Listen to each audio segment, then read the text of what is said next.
Pull up a chair, crack open something cold, and welcome to the biggest sports weekend party in the country. Today is Friday, July the 17th, 2026. We're closing out the week with an absolute history on the microphone today. Across the sports world this morning, everybody's talking about the massive headlines. We've got the Tennessee Titans officially announcing they're introducing the legendary Chris Johnson into their Ring of Honor today. We've got Christian McCaffrey taking home the trophy for best comeback athlete of 2026, setting the entire football world on fire.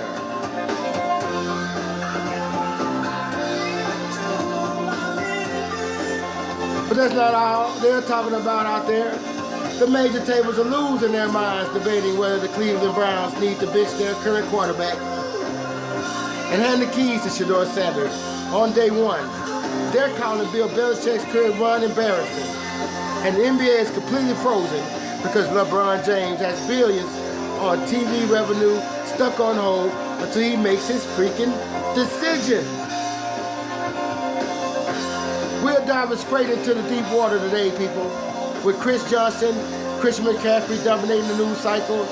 I'm opening up the bottle to break down the sheer, unmatched immortality of Marshall Faulk. We're answering the ultimate question: is he top 10, or does he legally belong in the absolute top 5?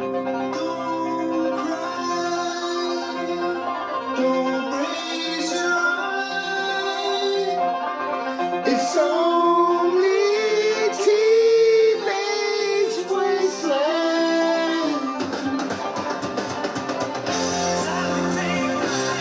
And then, to cap off this Friday episode, before we leave you for the weekend, we're delivering an epic tribute to the legendary left-handed warrior himself, Steve Young.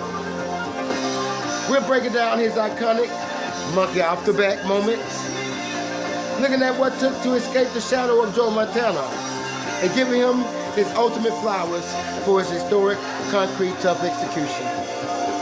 You want real talk? You want the facts without the stuffy suits? You found the getaway. Hit those volume knobs right now.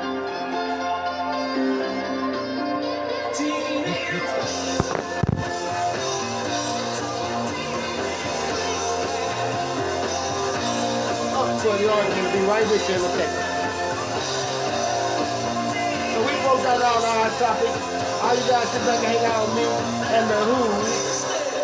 Yeah. We'll be up back in about a couple seconds for Gervone Alexander's Up for the Argument. Real sports talk.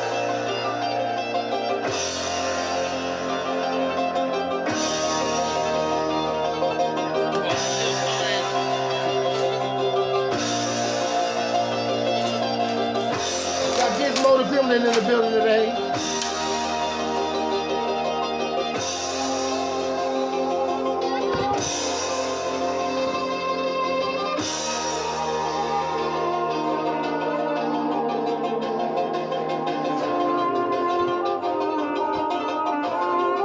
On up for the argument.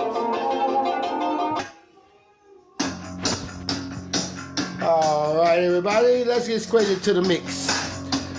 The sports table are buzzing today because the Tennessee Titans just announced this morning that they are introducing CJ2K, that's right, Chris Johnson, into their Ring of Honor.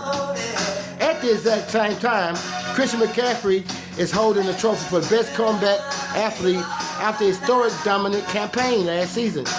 Now, you know I look at sports in a regular guy, but I grind every single take in stone cold numbers. When you see Chris Johnson getting his permanent place in Tennessee history, you remember what real lightning-fast game-breaking speed looked like. This man who gave 2,506 yards from scrimmage in a single calendar season. And then you look at McCaffrey doing it through the air and on the ground in the modern system. It completely shifts the landscape of how we evaluate running backs. The question is, does the elite dual threat production of modern day backs like Christian McCaffrey prove that the pure running back position is evolving? Or does it show that we're chasing the shadow of old school versatility here? Well, the short answer is we're living in a brand new running back renaissance. But people have a short memory about who actually built the foundation of this style of play. Let's look at the tracking data. When everyone watches Christian McCaffrey dominate out there in the backfield, catching passes in the flat, running intermediate routes, and carrying the load on the first day, they act like it's completely new invention, like it's some new shit out there. But look at the history. Chris Johnson wasn't just a speed merchant. He caught 50-plus balls a year when the defense were allowed to smoke you across the middle. When they were allowed to just hit you with a quick pop. Now everybody, I want to look at the screen right here for a minute. Let's put those numbers on the screen before we go any further here. Now what today's headlines tell you is that the front offices are finally realizing that you can't win in January with a one-dimensional, heavy-footed running back who clogs up play action efficiency. Remember this shit. McCaffrey winning last night proves that the position in the ultimate chess piece when it's used right. Gizmo, give it to me, man. This fucking dog, I tell you, bro, he has to stay home. Jesus Christ. This freaking dog here. But back to what we were talking about these sport networks here. They want to argue about the value of analytics all day. But the math tells you that stability, versatility, and multi-threat weapons beat standard schemes every single time. Every single fucking time.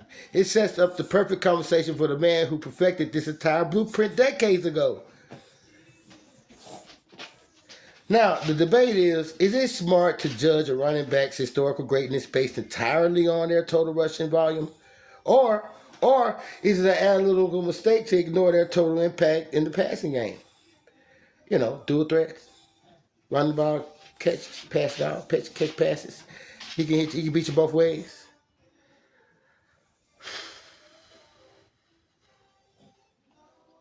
But see, the objective of the analyst in me, like I always do, it wants to stand up and say, you know what, let's slow this shit down for a minute. We can't just value a receiving back the same way you value an old school workhorse who carried the ball 350 times a year and a stacked box of 8 like OJ and Jim Brown them did. And Jerome Bennett and guys like that. 350 times a year against a stacked box. Think about it. But then the scout in me looks at the actual yardage efficiency metrics.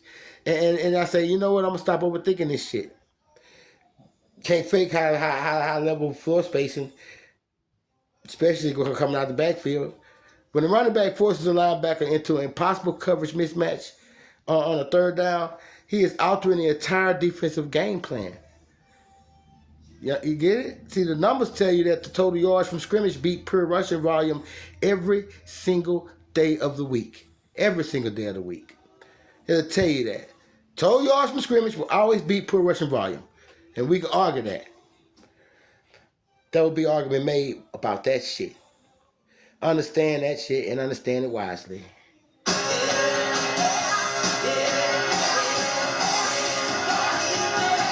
See, we're shifting gears right now because I wanted to build a massive piece for the real football fans. We're going to close week out with something like this. Let's spend some real time talking about Marshall Faulk. And the media tables today are debating who's the greatest dual threat back. Since we're talking about dual threats out there, he comes to mind. And it got me to thinking about what real unyielding dominance really looks like when you're talking about a dual threat running back. Look at these highlights first. Look at the highlights of Marshall Faulk right fast. Boy, it's bad.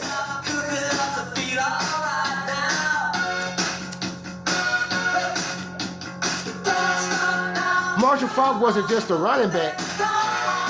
He was an absolute offensive revolution.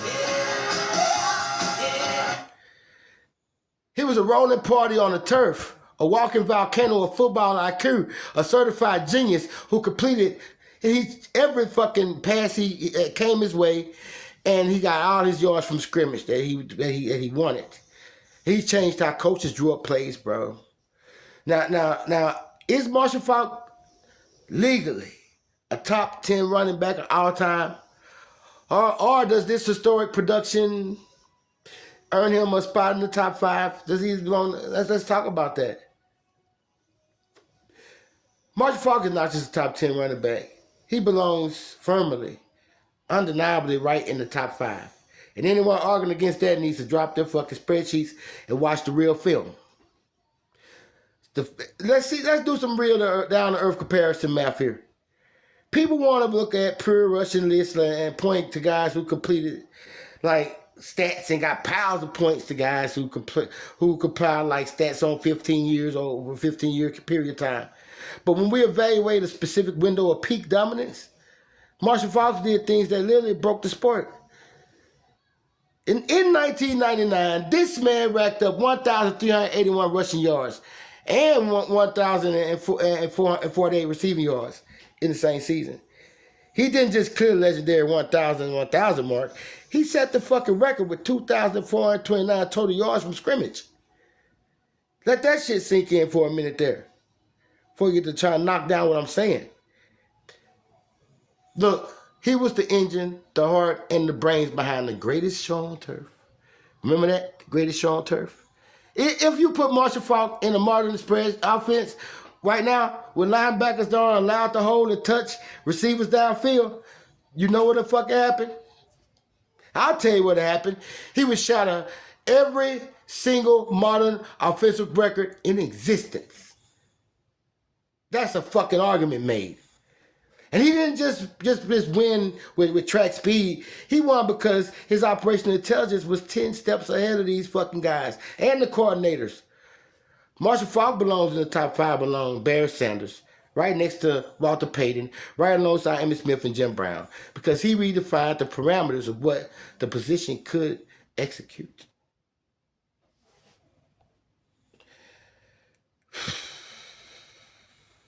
I'm sitting here looking at these sports timelines today, and I'm so sick and tired of these modern internet analysts looking at basic rushing totals. And it completely disrespected old school greatness because they don't understand what real versatility looks like. It drives me absolutely insane. Marshall Faulk was not a system piece. He was the system. Kurt Warner is a Hall of Famer. Isaac Brooks is a Hall of Famer. Tony Hawk is an absolute legend. But if you take out number 28 out of the backfield, the entire St. Louis offense drops from an elite spaceship to a regular rotational vehicle. That's a fact. Argument made. You look at the game today, right? Everybody wants to praise these modern backs for catching four checkdowns a game, right? See, Marshall Faulk was literally lining up wide out in the slot, running pristine, crisp wheel routes and shit, beating elite cornerbacks over the top.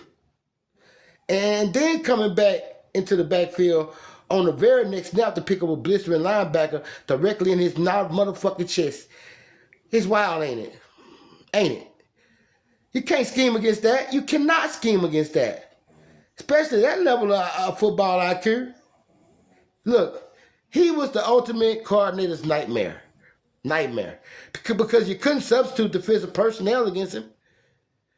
If you put nickel packages on the field, right? You know what he'd do? He'd run the ball straight down their fucking throat for 6 yards a clip. And if you put base linebackers out there, he completely paralyzed them in space on the route. That's the standard of a top 5 immortality.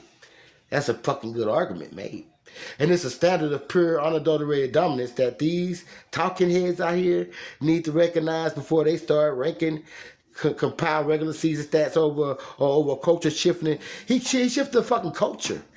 That's a culture shifting greatness right there. Look, man, just stop looking at the basic box scores and look at the real soul of how the game was played. Marshall Faulk didn't care about your fantasy shit, your projections. He cared about destroying defenses and their game plans and their coordinators and winning world championships. Put some real respect on his name and stop overthinking the history of the game. Argument made.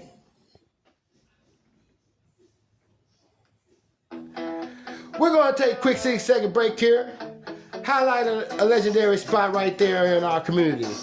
Don't touch that dial because when we come back, We're opening up the ultimate legacy vault for a special tribute to a legendary left-handed warrior. Stay tuned for Gervone Alexander's Up for the Argument.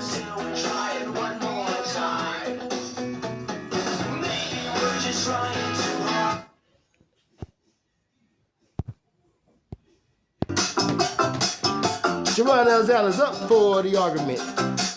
One of your top 12, top 15 sports debate show podcasts out in America. I want everybody to sit back and listen to this podcast and enjoy the show, folks. This is Gervone Alexander's Up for the Argument.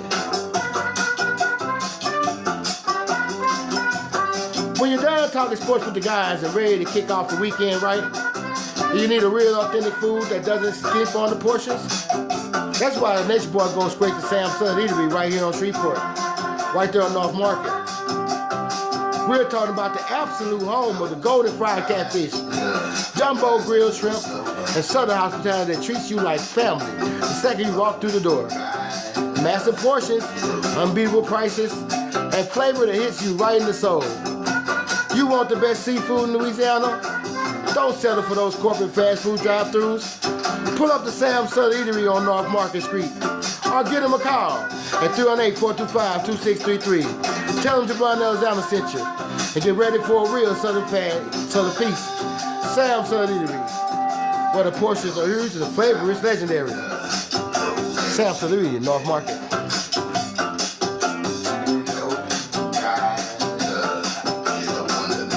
Gervone Alexander's Up for the Argument, brought to you by Gervone Alexander Productions.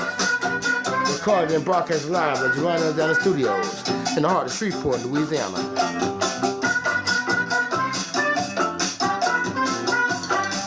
Up for the Argument, your top 12 show on Feedspot. Would like for you guys to tune into the show, hit that subscribe button, give us a like or a follow, and support the show.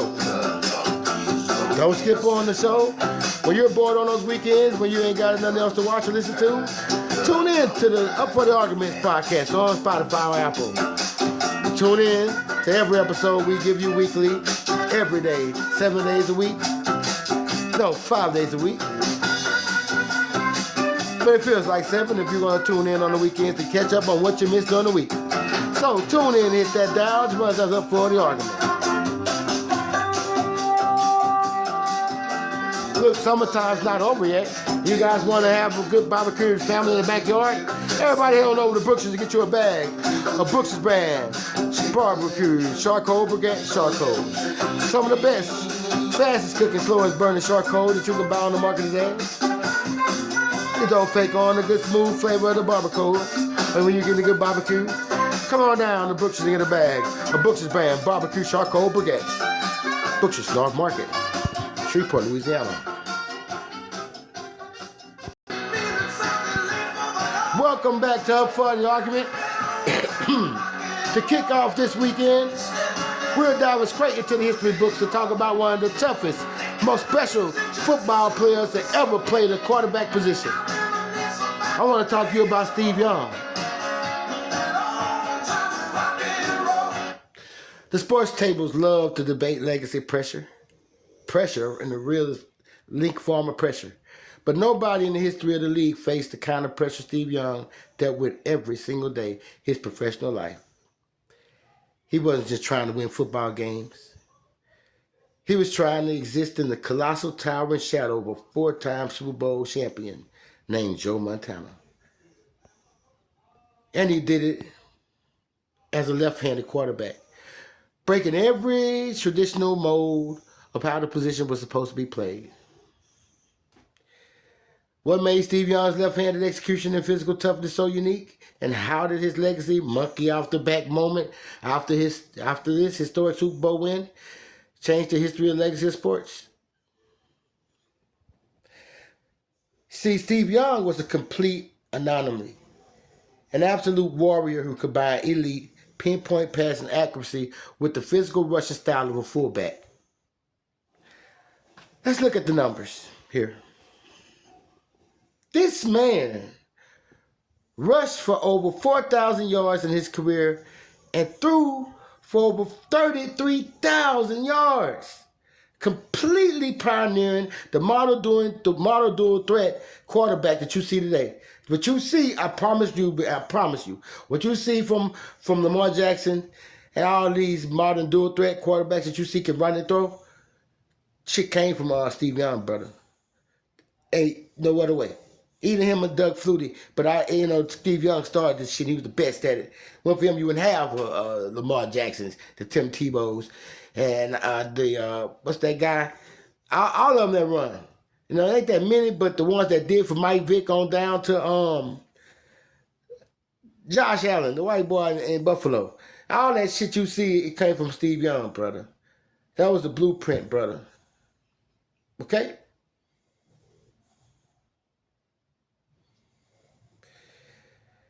Defenses didn't know how to track his left-handed release, brother.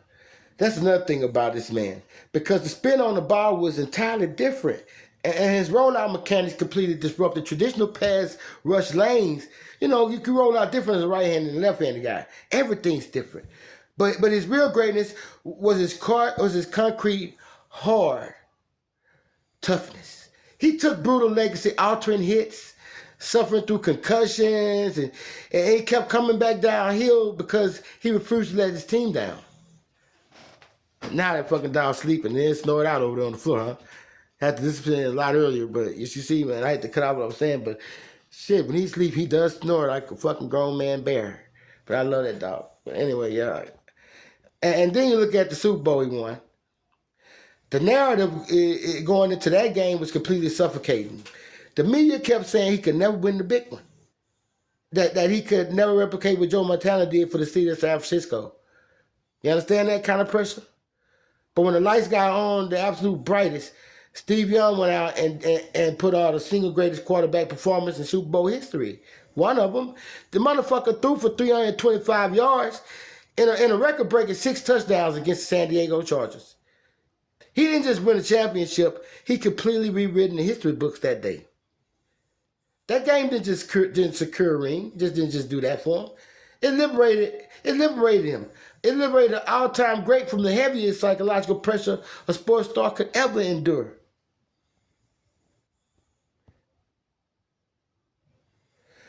Now, was Steve Young's career defined more by his tactical brilliance in Bill Walsh's system, or was his success a result of pure, unyielding individual willpower and athletic dominance? Now, let's look at this through a sophisticated football lens for a second. Y'all know what I'm about to do. I mean, I look at it both ways. All right? Now, we're going to look at it through this lens. Now, the objective strategist in me wants to look at the film and say, look at the roster. Because I was thinking this earlier when I was saying this shit. And I don't want to bring him up. But he was throwing to Jerry Rice and the greatest receiver to ever walk on the earth inside the most advanced West Coast passing system ever drawn on paper. That West Coast offense of Bill Walsh. Water's good. Any mobile quarterback with any kind of accuracy could have put up numbers in that environment, right? Right? Anybody could do that, right? But then the regular common sense fan in me with common sense that watch the man play stands up and say, fuck that shit. Stop overthinking it. You cannot system engineer that level of raw heart that man played with. When a play broke down, Steve Young wasn't sitting in the pocket waiting for a scheme to save him, waiting on something to happen or somebody to break around. He was discarding the blueprint, tucking that ball, lowering his shoulders and running through defensive, moving the chains, brother. Before Kaepernick, before Mike Vick, way before Lamar Jackson and all these other guys, way before Josh Allen and them. You understand that? His willpower is what made the system immortal. Not the other way around. So we're gonna get ready to close out with a maybe 40-second break here because we got to get ready to do our final cut of the show before we get out of here. So folks, just stay tuned for a minute. We'll be right back, folks, after these commercial breaks. That's up for the argument. The hottest sports podcast out today. With your host, Gervone Alexander. Everybody tune into the show from Monday through Fridays on Spotify or Apple Podcasts. Drop a like in this description button. And hit that button and follow. Or leave a comment. Or tune in daily for your sports news. Gervone Alexander is up for the argument. Spotify or Apple Podcasts. Sponsored by Gervone Alexander Productions.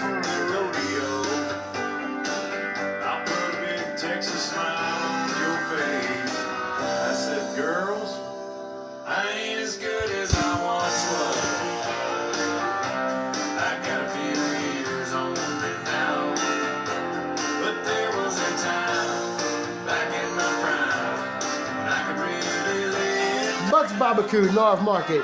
Whenever you want to get your good barbecue plate, or you want to have some of the best classic smoke signature Shreveport barbecue, come on down to Buck's Barbecue, North Market Street. If you haven't ate there yet, you don't know what you're missing, folks. You gotta come on down there and try it. If you haven't tried it, you have to try it. Buck's Barbecue, North Market Street, Shreveport, beyond delivering the best barbecue in the city. Why go anywhere else when you just come on down to Buck's Barbecue, North Market Street. This is LeBron James. I endorse that place. Buck's Barbecue, North Market Street, Shreveport, Louisiana. Got in a tight spot. Hustling up game of pool. With a couple of redneck boys. One great big bad biker man. I heard David yell across the room. Hey buddy, how about a helping? Gervone Alexander is up for a brought to you by Gervone Alexander Productions. Remember, guys, when you want to get the best burning barbecue by charcoal, come on down to Brooks and get you a bag of Brooks' brand barbecue charcoal. And you won't regret it. What's the best barbecue charcoal in the city? Brooks' brand barbecue charcoal briquettes. Brooks' North Market Street, Shreveport, Louisiana.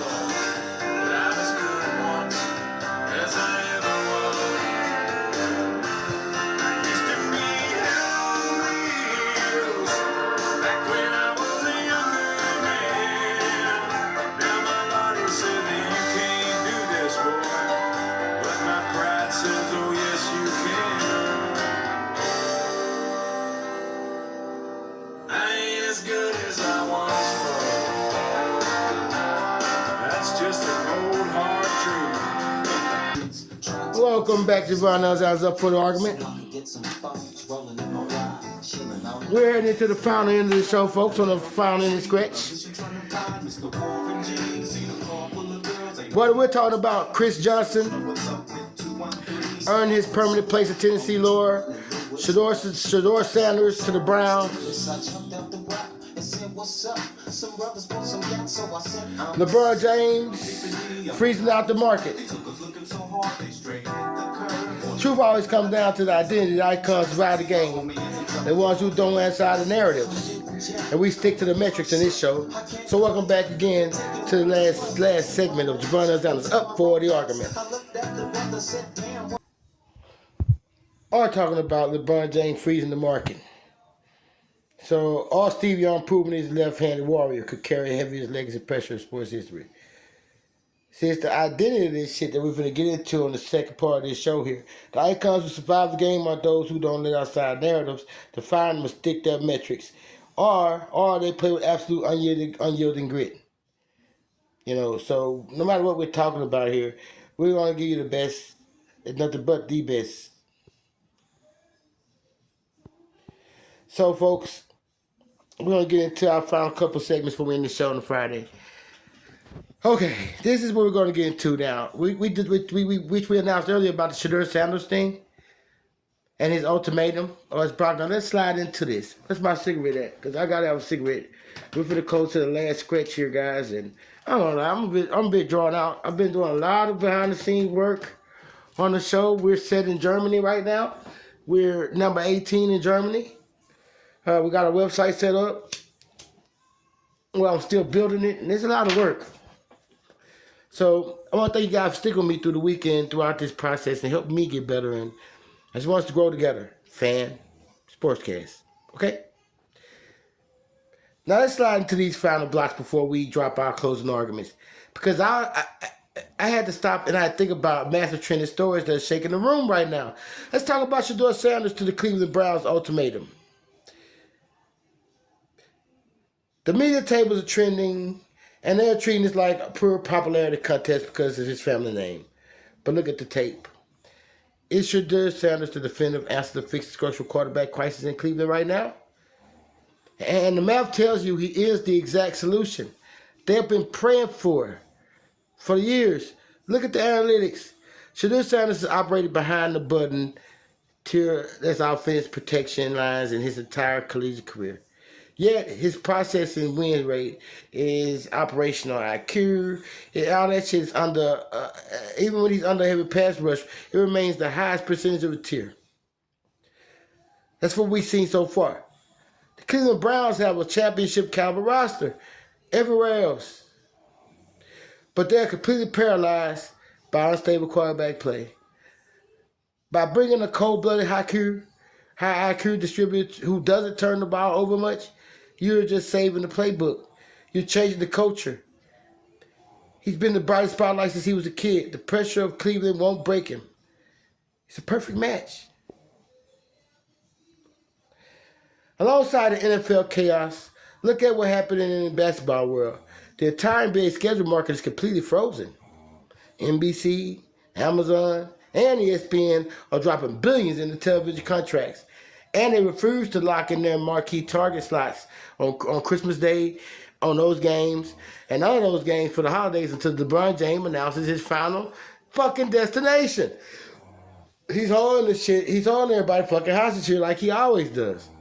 But is LeBron James holding the league schedule hostage a selfish move? Or does it prove his metric value, his marketing skills? See, it proves that even in year 24, LeBron is still the single most powerful economic entity in the professional sports history. Period. Whine about it all you want to. Cry about this shit on your timeline if you want to. I don't give a fuck. But from a regular guy business perspective, no network executive is going to guess on a primetime tier slot without knowing where the biggest star in the world is playing. He drives the ratings. He dictates the advertising revenue. He commands the highest market share in the world. He isn't being selfish. He just exercised the leverage he's earned over the 2 decades of dominance. The league doesn't move until the king moves. The league don't move until the king moves. And that's the truth. Okay, folks. We support the absolute best local business right here in our community because they understand that the exact daily grind is the same as mine. Massive shout out to Sam Southern Eatery for keeping the community fed with real elite quality every single day. We let the raw numbers and the real tape dictate the truth on this show, and we ain't stopping for nobody. Before I get out of here, I'm going to let you enjoy your weekend. But we need to wrap this up. We need to wrap Friday's show up with one last closing argument here. And see, first of all, I want you guys to understand something that what happened earlier. I had a little mix up in the show, kind of like threw me off of my fucking timing and my show earlier because my cue cards got mixed up with the LeBron James Shedeur Sanders topics, which was supposed to have been discussed earlier before my commercial breaks, and I didn't find them until close to the end of the show, and I had to work them in. And it's all because I'm fumbling with this freaking damn dog. So I want you guys to understand that this show is high quality and that a live broadcast brought to you live at Gervone Alexander Studios. All I want you guys to know that I try to bring you high quality every day, but I love my animal. And so this is the first time I think he's ever got me kind of thrown off of my show earlier. So I think about 4 minutes ago, I kind of had a little stumble and I was a little thrown off because I was really shuffling with my cue cards trying to find out what the fuck just happened. But anyway, guys, I'm going to get you guys out of here right now. Okay, we need to focus on absolute significance of what happened right here after the final whistle blew in Miami back in 1995. We're going to focus on that. Okay, we need to focus on that. We're going to give you what I'm trying to give you. I want to close with this because the last few statements ago, I thought about this. I wanted to add this so bad, but I have time, but now I got time. When Steve Young ran off that field as a world champion, he didn't give us a standard, boring, rehearsed corporate answer either. He didn't initially say, I'm going to Disney World. No, he looked directly at his teammates, screamed at the cameras, and said, "Somebody take the monkey off my back." Woo! He finally had it done. Think about that sheer raw weight of that statement. He was talking directly about Joe Montana. He was talking about years of being told he wasn't good enough, that he couldn't measure up to the ultimate standard of gold. When he yelled those words, it wasn't just relief. It was an absolute declaration of independence. It was a message to every legacy pursuer that he had officially conquered the mountain of his own terms, on his terms. We need to get Steve Young his absolute flowers today, because he showed us what real structural discipline, physical toughness, and emotional resilience look like under the ultimate microscope. He didn't just run from the ghost of number 16. He faced it down and built his own immortal legacy. And look, you can try to skate around it all you want. You can try to downplay old school grit. You could try to act like modern, overprotected pocket passes on his level today. All day long going to your timeline. But you can argue with the stats I'm giving you also. And you can also argue with the data. But after all that, you can't argue with the truth. You can't argue with the truth that I'm giving you and it stare you right in the face. And that's the argument made. That's all for today's show, folks. I think it's all you got to do today, baby. Okay? That's all for today's show. We'll see you again Monday for the argument. Thanks for love to then everybody. Stay safe out there. Much love. From Gervone Alexander, from everybody on my team at Up for the Argument, I want to thank you all for showing up for the show today. And have a good night, folks. We love you all, folks. Thank you so much.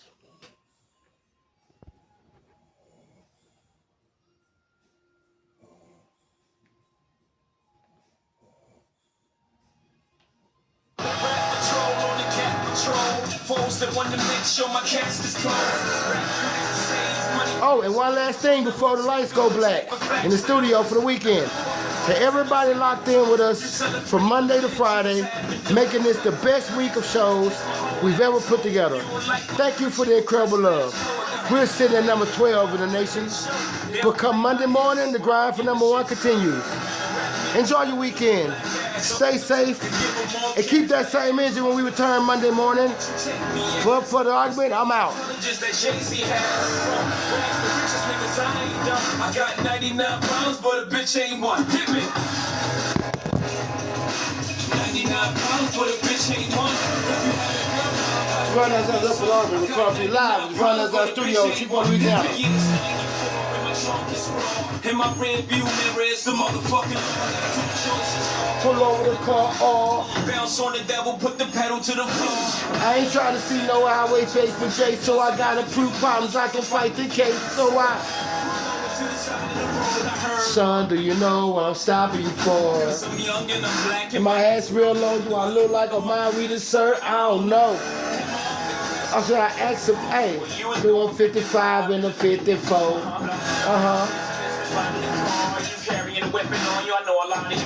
I ain't stepping out of shit. I know my paper's legit.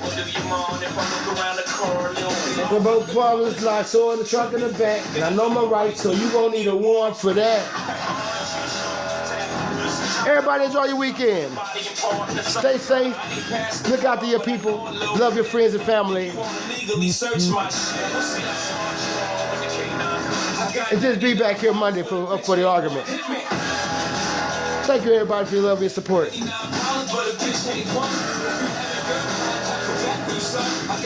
The Everyday Grind. We try to do what we can every day to give you the top sports news and the sports debate in the city of Shreveport, Louisiana. Not too long ago, strong mama. You know, goddamn shit, try to push me. Try to ignore him, talk to the law.